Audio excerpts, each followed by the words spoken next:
Hello friends, welcome to my channel commerce Gyan. Financial accounting का आज हम एक बहुत ही इंपॉर्टेंट टॉपिक पढ़ने जा रहे हैं, that is ratio analysis. Ratio analysis के ऊपर मैं पहले ही 2 वीडियो बना चुकी हूँ जिसमें हमने पढ़ लिया था कि लिक्विडिटी रेशियो क्या होते हैं एंड सॉल्वेंसी रेशियो क्या होते हैं। और आज हम पढ़ने जा रहे हैं एक्टिविटी और टर्नओवर, या फिर हम इसको परफॉर्मेंस रेशियो भी बोलते हैं। क्लियर? तो चलिए स्टार्ट करते हैं। ये क्या होते हैं, क्या इंडिकेट करते हैं हमें। तो जो टर्नओवर रेशियोज़ होते हैं ना, वो हमें इंडिकेट करते हैं कि द रैपिडली एंड एफिशिएंटली, मतलब कि कितना एफिशिएंटली हम यूज़ कर पा रहे हैं सेल को प्रोड्यूस करने में अपने रिसोर्सेज को।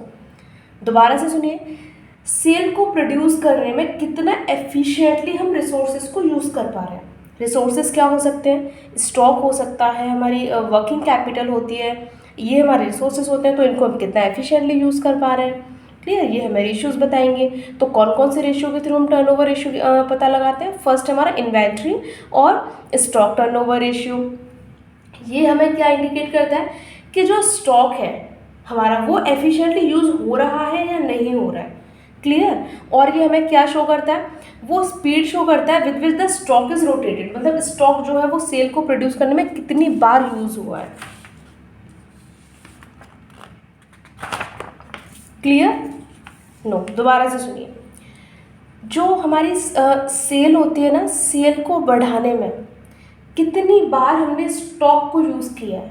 क्लियर? ये जितना हाई होगा उतना बेटर होगा। क्लियर? क्योंकि क्या इंडिकेट करेगा ये कि स्टॉक जो है वो कितनी जल्दी बेचा जा रहा है ना, कितनी जल्दी वो बेचा जा रहा है। तो ये तो हाई होगा तभी तो अच्छा होगा, अगर ये लो होगा तो क्या होगा, मतलब जो हमारा स्टॉक है हम उसको जल्दी कन्वर्ट नहीं कर पा रहे हैं सेल में। क्लियर? ओके, हम ऐसे इसको कैसे निकालते हैं स्टॉक टर्नओवर रेशियो को? तो stock turnover ratio is equal to cost of goods sold divide by average stock. Cost of goods sold क्या होती है? कॉस्ट ऑफ गुड्स सोल्ड का मतलब होता है जितना भी हमारा जो सेल है उसकी क्या कॉस्ट है। क्लियर? जो हमारी सेल है उसकी जो कॉस्ट होती है उसी को हम कॉस्ट ऑफ गुड्स सोल्ड बोलते हैं। तो कॉस्ट ऑफ गुड्स सोल्ड को हम कैसे फाइंड आउट करते हैं? ओपनिंग स्टॉक परचेज को ऐड कर दो, फिर उसमें ऐड कर दो क्या, डायरेक्ट एक्सपेंसेस, यानी कि वेजेस और कैरेज, इस तरीके के जो एक्सपेंस होते हैं हमारे डायरेक्ट एक्सपेंसेस, उनको हम ऐड कर देंगे और माइनस कर देंगे उसमें से क्लोजिंग स्टॉक, तो हमें कॉस्ट ऑफ गुड्स सोल्ड पता चल जाएगी। सेकंड फॉर्मूला क्या होता है इसका? अगर हम नेट सेल में से ग्रॉस प्रॉफिट को हटा दें तब भी तो हमारे पास कॉस्ट ऑफ गुड्स सोल्ड निकल के आएगी। क्लियर? ओके, और इसमें क्या यूज हो रहा है? एवरेज स्टॉक यूज हो रहा है। एवरेज स्टॉक क्या होता है? Opening stock plus closing stock divide by 2 अगर हम कर देंगे तो हमें मिल जाएगा एवरेज स्टॉक। क्लियर हुआ? चलिए, फर्स्ट रेशियो हमने पढ़ लिया, सेकंड पढ़ लिया इसी का, debtor turnover ratio. Debtor turnover ratio में क्या बता रहा है कि मतलब हम कितनी स्पीड से हमारा जो डेटर्स है उनको हम कन्वर्ट कर पा रहे हैं कैश में। देखिए पढ़ते हैं इसमें, relationship between debtor and credit sale.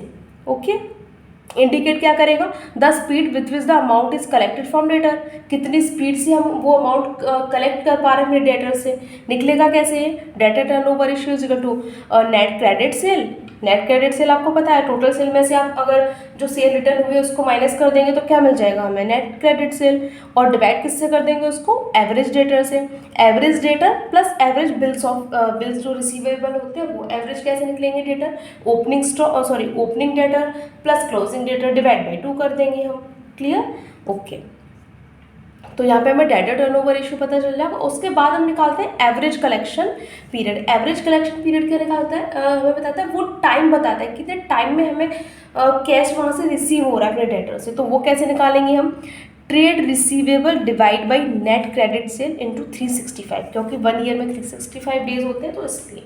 तो यहाँ से हमें क्या निकल के आ जाएंगे? डेज निकल के आ जाएंगे। ट्रेड रिसीवेबल क्या होते हैं? ट्रेड रिसीवेबल हमारे होते हैं debtor and plus bills receivable, ये हमारे ट्रेड रिसीवेबल होते हैं। इसको हमें डिवाइड किससे कर देना है? नेट क्रेडिट सेल से। क्लियर? और मल्टीप्लाई कर देना है हमें 365 से, तो हमें क्या निकल के आ जाएगा? एवरेज कलेक्शन पीरियड निकल के आ जाएगा। चलिए आगे बढ़ते हैं। नेक्स्ट कौन सा रेशियो हमारा? नेक्स्ट रेशियो है हमारा क्रेडिटर टर्नओवर रेशियो। ये जस्ट अपोजिट है डेटर टर्न रेशियो। डेटर जो टर्नओवर रेशियो होता है उसका जस्ट अपोजिट है, हमने जो अभी अभी पढ़ा है। तो क्रेडिटर टर्नओवर रेशियो किसके बीच में रिलेशन बताएगा? क्रेडिटर्स के एंड क्रेडिट परचेज के। जब हम क्रेडिट परचेज करते हैं तभी तो क्रेडिटर बनते हैं हमारे, तो उनके बीच में रिलेशन बताएगा। ओके, और ये क्या इंडिकेट करेगा हमें कि कितना जल्दी कितना टाइम में हम पेमेंट कर पा रहे हैं अपने क्रेडिटर्स का। क्लियर, ये रेशियो में ये बताता है। तो निकालेंगे कैसे इसको, तो creditor turnover ratio is equal to क्या हो जाएगा, net credit purchase divide by average creditor plus average bills payable.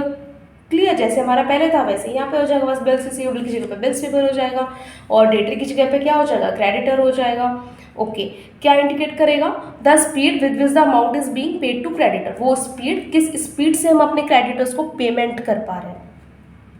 Okay, यहाँ पे भी हम क्या निकालेंगे, एवरेज पेमेंट पीरियड, वो टाइम जिसमें हम क्या कर पा रहे हैं, उनको पेमेंट कर पा रहे हैं। तो वो टाइम कैसे निकालेंगे हम, तो ट्रेड पेबल्स जिसके अंदर की क्या आ जाएंगे, हमारे क्रेडिटर्स आ जाएंगे और बिल्स पेबल आ जाएंगे। यहाँ पे हमने एवरेज वर्ड यूज़ नहीं किया है तो आप एवरेज वर्ड डाल देना यहाँ। तो trade payables divide by net credit purchase. Okay, तो यहाँ से हमें क्या निकल के आ जाएगा, एवरेज पेमेंट पीरियड निकल के आ जाएगा। ओके, अब हमारा लास्ट जो बचा है इसमें वो है हमारा working capital turnover ratio. Working capital turnover ratio में क्या बताता है, how efficiently working capital has been utilised in making sales, मतलब जो हमारी सेल है उसको प्रोड्यूस करने में हम कितना एफिशिएंटली अपनी वर्किंग कैपिटल को यूज़ कर पा रहे हैं। तो working capital turnover ratio is equal to क्या होता है, net sale divide by working capital. Net sale क्या होती है हमारी, जो हमारी टोटल सेल होती है उसमें से माइनस कर देते हैं क्या, जो हमारे सेल रिटर्न है उसको, तो हमारी नेट सेल निकल के आ जाएगी। डिवाइड कर देंगे हम वर्किंग कैपिटल से। वर्किंग कैपिटल कैसे फाइंड आउट करते हैं, तो current assets minus current liabilities, तो हमें यहाँ पे वर्किंग कैपिटल पता चल जाएगी। क्लियर, अब आगे हम नेक्स्ट वीडियो में हम पढ़ने वाले हैं प्रॉफिटेबिलिटी रेशियो, और इसके बाद ये हमारा जो रेशियो एनालिसिस का है वो चैप्टर फिनिश। कुछ हम प्रैक्टिकल क्वेश्चंस करेंगे जिससे हमें क्लियर हो जाएगा और हमारे जितने भी डाउट्स हैं वो क्लियर हो जाएंगे। Thank you for watching. अगर वीडियो इन्फॉर्मेटिव लगा हो तो प्लीज़ लाइक एंड सब्सक्राइब कर दीजिए।